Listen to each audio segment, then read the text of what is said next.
somewhere in the ruins of a city called Toniná. There is a block of stone with a date carved into it. January, the year 909. An ordinary date, cut by an ordinary sculptor, on the order of a king. And it is one of the most haunting objects in the Americas, because it is the last one. After more than 1,000 years of a civilization carving the date onto everything it touched, this is where the carving stops. We don't even know the name of the king who ordered it. For these people, history simply ends here. A number and no signature. This is the Maya, and their collapse is different from every other case in this series. Most vanished civilizations leave us silence. No writing, no records, no way to know what killed them. The Maya left us the opposite. They were obsessed with time. They dated everything, every temple, every throne, every victory, down to the day. Which means their collapse didn't just happen. It was recorded, city by city. We can watch the dates stop. One kingdom goes quiet, then the next, then the next, like lights going out across a map, over 100 years, until there are none left. At its height, this was the most crowded landscape in the ancient Americas, as many as 11 million people, packed into cities as large as the great capitals of medieval Europe. And then, over roughly a century, the region lost close to 90% of them. The cities emptied, the jungle moved back in, and kept them for 1,000 years. So what turns off the lights on 11 million people? For a long time, the answer was a single word: drought. The rains failed. The crops died. The end. It's a clean story, and in the last 2 years, the science has started to pull it apart, because we've now found Maya cities that collapsed right on schedule, with no drought at all. So if it wasn't only the sky that killed them, what was it? The answer is stranger, and far more human, because these kings had built an entire civilization on a promise, and it was a promise no one can actually keep. This is the story of what happens when a whole world stops believing. This is case number 8. Start by throwing out the word primitive. The Maya were astronomers who could predict an eclipse years in advance. They built a fully written language, the only one invented in the ancient Americas. Cities of stone pyramids, plazas, ball courts, and roads linked across a rainforest, holding tens of thousands of people each. When we finally flew lasers over the jungle a few years ago and stripped away the trees, we found their world was even bigger than we thought. Settlements stacked almost to the edge of what the land could feed. But all of it, the pyramids, the calendar, the cities, rested on one man, the king.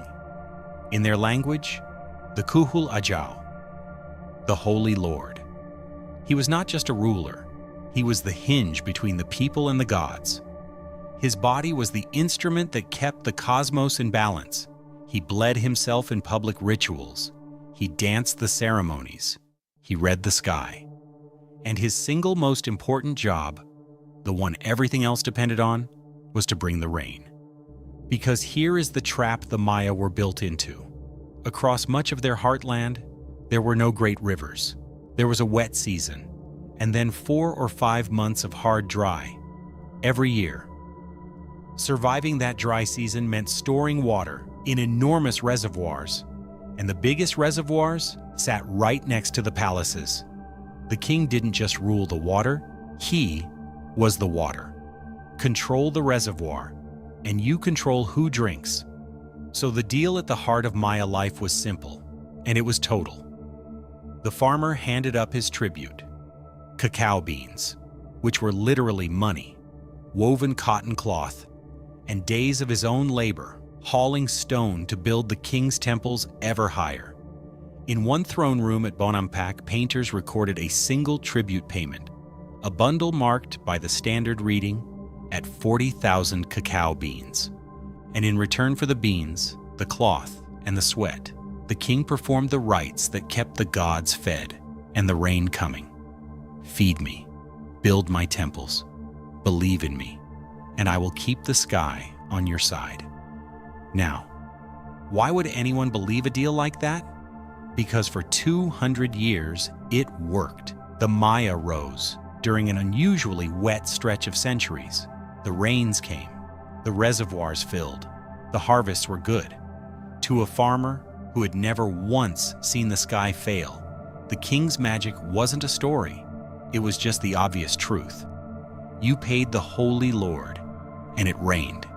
Every year, like clockwork. There was only one condition hidden inside the promise. One thing the whole civilization was quietly betting on. That it would keep raining. Around the year 800, the sky broke the deal. We can measure it now precisely from the chemistry left in old lake beds.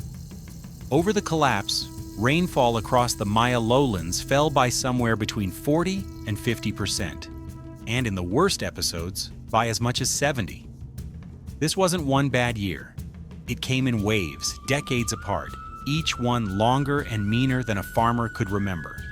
Now think about what that does to a civilization where the king's entire authority rests on 4 words.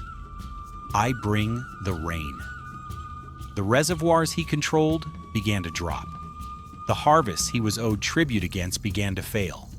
And the promise that had held for 200 years, pay me and it rains, started in front of everyone to come apart. So what did the kings do? They doubled down. As the rains failed, they didn't scale back. They built more, bigger temples, grander ceremonies, more sacrifice. One of the archaeologists who spent his life digging these cities put it plainly. The kings answered the crisis with ever greater rituals and temple construction to appease the clearly unsatisfied gods. As the water ran out, they poured what was left of their people's tribute into taller and taller monuments to a bargain that was already breaking. And you can understand why. Because the alternative was unthinkable. To stop building was to admit the king could not actually control the sky. And that admission would not just cost a harvest, it would end the whole idea of a holy lord. So they raised the temples higher and prayed harder and taxed a starving people to do it. And here, right here, is where the clean story breaks. Because if drought were the whole answer, then every Maya city should have died the same way, from thirst. But 2 years ago, researchers pulled the record out of a lake beside a city that collapsed right on schedule with the rest of them, and found something that shouldn't be there. Steady rainfall, no drought. That city sat where the rain kept coming, and its people still walked away on time with everyone else. Which forces a harder question. If a city with water still collapsed, then the drought wasn't really the thing killing them. The drought was just the moment the bluff got called. It didn't empty the reservoirs so much as it emptied the promise, because the instant the rains failed and the king's rituals didn't fix them, the deal at the center of Maya life stopped making any sense at all. You were still paying. The sky was still dry, and everyone could see it. To understand what happened next, you have to stop picturing the Maya as one country or one empire. They never were. They were a web, dozens of rival city-states, bound together by trade routes and by one shared belief: that the holy lords spoke for the gods. Pull out the belief, and there was nothing left holding the web together, and it came apart in 3 ways at once. First, the killing of kings. In some cities, the people didn't wait for the gods. At Cancun, archaeologists found 31 nobles executed and laid in the palace's sacred pool. killed still wearing their jade and their jaguar teeth finery. This wasn't a robbery. Nothing was taken.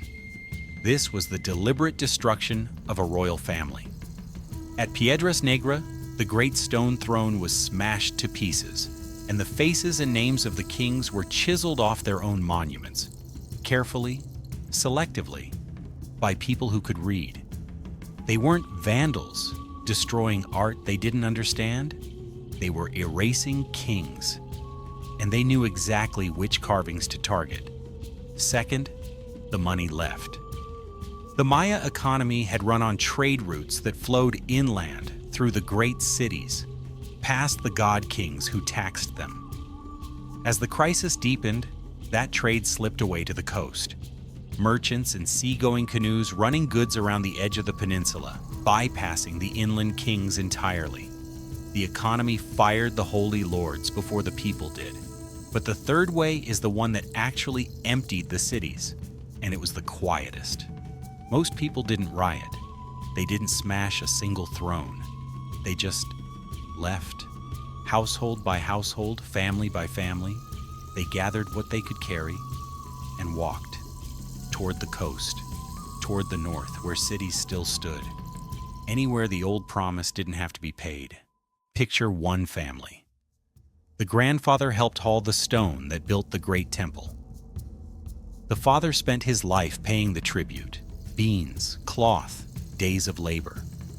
And now the son stands at the edge of a cracked reservoir and looks at the silent gods and the taller temple and the tax collector still knocking. And he does the arithmetic his father never had to. There is no battle.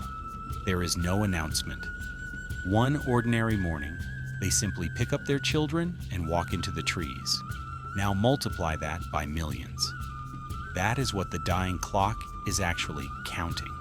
Not deaths, departures. In the West, the first cities fall silent around the year 800. The great powers of the center hold on longer.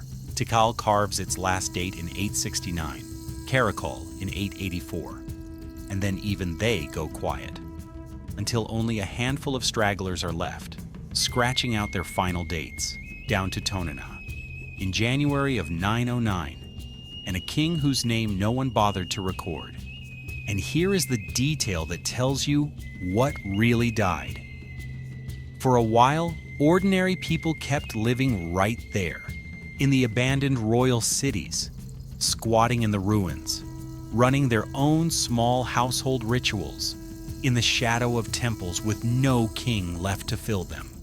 The people were still there. The gods were still there. Only the Holy Lord was gone. It was never the Maya who collapsed. It was the throne. So did the Maya vanish? No. And that is the thing we keep getting wrong about them, over and over for 400 years. A Spanish friar burned their books as the work of the devil, and then complained the people were sad about it. Victorian adventurers decided the cities were too magnificent for the local people to have built, so they invented a lost white race to take the credit. Scholars spent decades insisting the Maya were gentle stargazers with no wars, until we learned to read the glyphs and found them full of kings and captives and battles. And barely a decade ago, the whole internet decided the Maya calendar had predicted the end of the world in 2012. It didn't. The world kept turning. Every single generation has been certain it understood the Maya. Every single generation has been wrong. Ours should stay humble too, because the Maya never disappeared. There are more than 6 million of them alive today, speaking some 30 languages across the same lands their ancestors ruled. Last year, scientists read the DNA of people buried in the ruins 1,000 years ago and matched it to the people living beside those ruins right now. An unbroken line. They didn't die out. What died was the God King. The people just stopped believing in him and walked away. And even now, the story is still moving. Only weeks ago, deep in the jungle of southern Mexico, a team announced a Maya city so remote its name means there is no road, untouched, never looted. On one of its standing stones, a date, 849, and a carving of a man cutting the head from another man. A snapshot from the exact decades the lights were going out. There are more of these cities out there, still holding their dates, still waiting. So think about what actually killed them. Not an army, not, in the end, even the drought. What killed them was the moment a promise stopped being believed. And that should sound familiar, because it's the same thing that killed Rome's money. A Roman coin was worth something only because everyone agreed it was. A Maya king ruled only because everyone agreed the gods spoke through him. Both were true, right up until the day they weren't. Here is the uncomfortable part. Every system you live inside runs on that same invisible thing, the money in your account. The government over your head. The institutions you trust without ever thinking about it.